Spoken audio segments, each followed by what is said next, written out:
고등수학 하 명제입니다. 참 또는 거짓을 명확하게 판별할 수 있는 문장이나 식을 명제라고 합니다.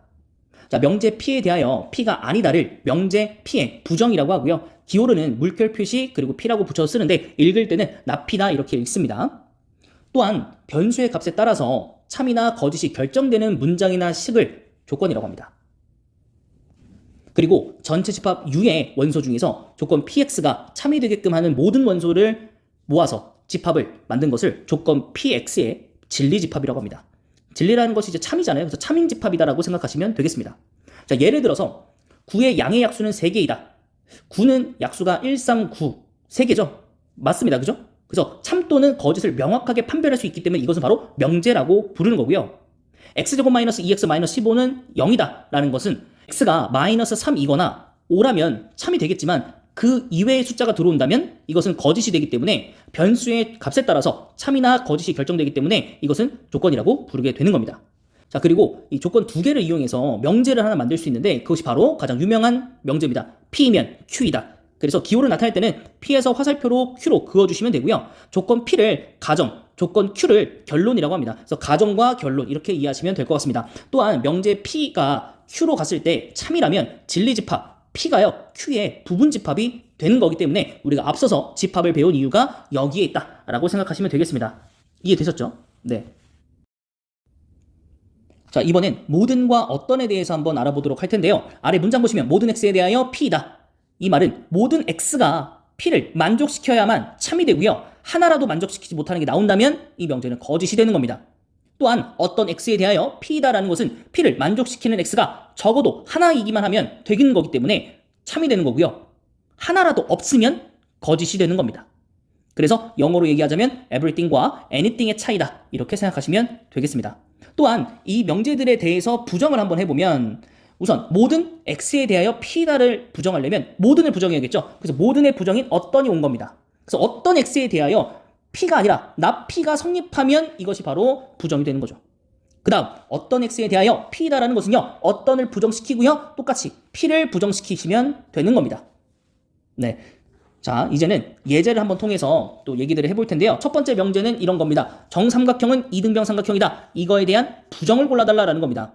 우선 부정을 한번 해보면 정삼각형은 이등변 삼각형이 아니다 라고 하는 게 맞습니다. 근데 정삼각형은 이등변 삼각형이 아니다 라고 적혀있는 보기는 없습니다.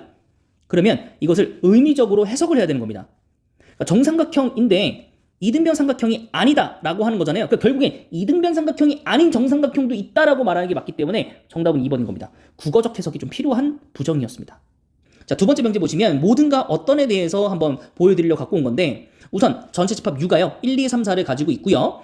X 원소가 바로 U 집합 안에 포함이 됩니다. 자, 다음 명제 참거짓을 말하시오 라고 되어 있습니다. 모든 X에 대하여 X 플러스 3이 8보다 작다라고 되어 있기 때문에 우선 1차 부등식을 정리하시면 x가 5보다 작다라는 겁니다. 그럼 x가 5보다 작다라는 것은 이 명제 위에 있는 전체 집합 U에 포함되어 있는 원소가 1, 2, 3, 4이기 때문에 이 부등식에 x에 1, 2, 3, 4가 들어가도 명제가 참이 됩니다.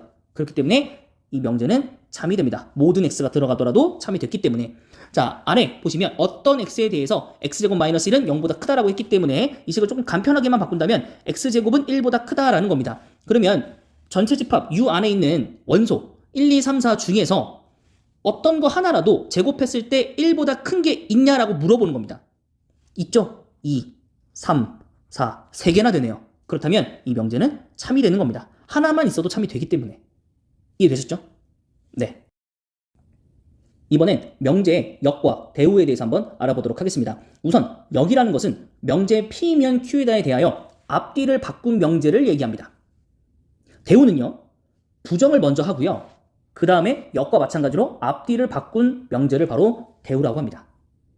자, 그런데 대우는 부정을 한 다음에 순서까지 바꾼 거잖아요. 그래서 이런 관계를 통해서 어떤 게 성립하냐면 명제가 참이면 그 대우도 반드시 참이 됩니다. 또는 명제가 거짓이면 그 대우도 반드시 거짓이 되어줘야 합니다. 근데 이때 역은요. 참일 수도 거짓일 수도 있습니다. 꼭 거짓은 아닙니다. 이해되셨죠? 자, 그리고 이제 또 새로운 것들을 또 알게 되는데 바로 충분조건, 필요조건, 필요충분조건입니다. 명제 P면 Q이다를 참인 것의 기호로서 화살표 2개짜리로 바꿔줍니다. 그리고 이때 왼쪽에 있는 조건 P는 Q이기 위한 충분 조건이라고 부르고요. 반대로 오른쪽에 있는 이 Q는요. P이기 위한 필요 조건이다라고 얘기를 합니다. 그래서 충필이라고 생각하셔도 되고요. 충분하니까 준다. 이런 개념도 있을 거고요. 그 다음 필요 충분 조건이 있으니까 순서를 바꾸자. 이런 식으로 해서 요 자리가 충분 조건이고 요 자리가 필요 조건이다를 어떤 방식을 쓰더라도 무조건 여러분 암기를 해 주셔야만 합니다.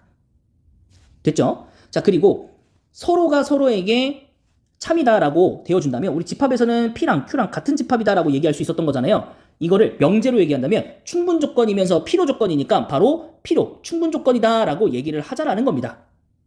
이해되셨죠? 네. 자, 이제 예제를 통해서 한번 더 알아보도록 할 텐데요. 우선 P는 Q이기 위한 필요 조건이다 라고 되어 있습니다. 그럼 필요 조건은 왼쪽입니까? 오른쪽입니까?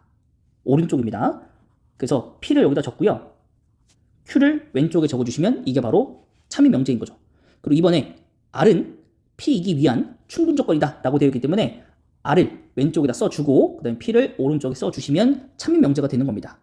그래서 이와 똑같은 것을 찾아본다면 디귿에 하나 있고요. 요 Q이면 P이다는 없습니다. 그래서 뭘 때려주냐? 대우를 때려주시면 됩니다. 그래서 디귿과 리을이 바로 참인 명제가 됩니다. 자, 밑에 예제 보시면 P가 Q이기 위한 필요 조건이다 라고 했기 때문에 필요는 어디다? 그렇죠. 오른쪽이다. 그러면 Q는 왼쪽에 적어주시면 된다. 그랬을 때 나P에 대한 설명으로 옳은 것은 이라고 했기 때문에 우선 나P라는 바로 대우를 적용해 주시는 거겠죠. 그래서 어떻게? 나P는요. 나 Q이기 위한 어떤 조건? 충분 조건이다 라는 거죠. 그래서 보기 3번이 정답이 되는 겁니다. 충분 조건, 필요 조건 구분을 확실하게 해주셔야 됩니다. 자, 이제 마지막으로 명제 증명에 대한 얘기들이 좀 있습니다. 사실 여기서부터는 내용이 굉장히 많은데요. 그것은 수업 시간에 많이 다뤄드리도록 하겠고요. 이 개념 정리에서는 간략간략하게 이런 것들이 있다의 정도만 언급을 하는 수준으로 하고 넘어가 보도록 하겠습니다. 자, 증명하는 방법에는 총 두 가지 방법이 있습니다. 첫 번째는 대우를 이용해서 증명하는 겁니다. 예시를 보시면 자연수 n에 대하여 n제곱이 2의 배수이면 n도 2의 배수이다를 증명하고 싶습니다. 대우를 이용해서 n이 2의 배수가 아니라면 그것을 제곱한 n제곱도 2의 배수가 아니지 않겠느냐를 증명해보는 거죠. 그랬을 때 이것이 실제로 참이 됩니다. 대우가. 그렇기 때문에 본래의 명제도 참이 된다. 이렇게 증명을 해주는 겁니다. 자, 두 번째 귀류법은 뭐냐면요. 결론만 부정을 하는 겁니다. 그러면 모순이 생길 거거든요. 그러면 처음에 가정했던 게 잘못됐네 라고 참인 것을 증명하는 거죠. 예시를 보시면 가장 유명한 귀류법 중에 하나입니다. 루트 2가 유리수가 아니다를 하고 싶어요. 그래서 어떻게 할 거냐? 결론을 부정합니다. 루트 2는 유리수인데? 라고 쓰는 거죠. 그러면 유리수의 특징에 의해서 분수로 표현이 가능하고요. 이것을 잘 정리를 하다 보면 어떤 것이 나오냐면 m과 n이 서로서라고 정의했던 것을 위배하는 것이 나옵니다. 그래서 m과 n이 서로서라는 가정이 모순이 생기기 때문에 얘는 분수꼴로 표현이 가능하지 않네. 그렇기 때문에 루트 2는 유리수가 아니다. 이렇게 얘기를 하게 되는 겁니다. 자, 그리고 절대부등식이라는 게 있습니다. 절대적으로 성립하는 부등식, 그러니까 항상 성립하는 부등식 이렇게도 의미하는데요. 이것을 증명하는 방법은 차이를 이용하거나 제곱의 차를 이용해서 혹은 비를 이용해서 증명하는 방법들이 있기 때문에 추가적인 것들에 대해서는 수업 시간에 문제를 많이 다루면서 제가 하나씩 다 보여드리도록 하겠습니다. 마지막으로 산술평균, 기하평균, 코시-슈바르츠의 부등식 이렇게 알아보고 오늘 마무리를 할 건데요. 첫 번째 산술평균, 기하평균부터 확인해 보도록 하겠습니다.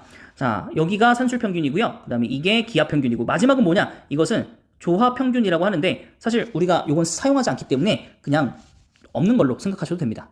자, 그래서 이 두 개를 가지고 어떤 걸 하냐면 양변에 2를 곱해서 a 플러스 b가 2 루트 a, b보다 크거나 같다 이렇게 변형해서 많이 쓰고요. 이때 a와 b가 모두 양수일 때만 사용이 가능합니다.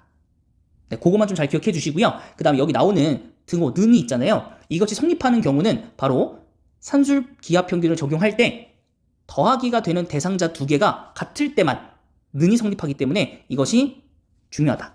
나중에 요거까지 물어보기 때문에. 자, 그리고 두 번째 코시-슈바르츠 부등식은 얘는 그냥 외워야 됩니다. x의 개수, y의 개수의 제곱의 합과 문자인 x와 y의 제곱의 합을 곱해서 그것보다 작거나 같다라는 식을 만들어주는 겁니다. 그리고 이것도 능이 성립할 때는 조건이 있는데 그 조건은 바로 이것을 분수로 만들었을 때 같아질 때입니다. a분의 x, b분의 y일 때가 성립한다라고 나와 있습니다. 이것은 철저하게 암기가 되어줘야 되기 때문에 우리가 문제를 좀 풀어나가면서 적용해 보도록 하겠습니다.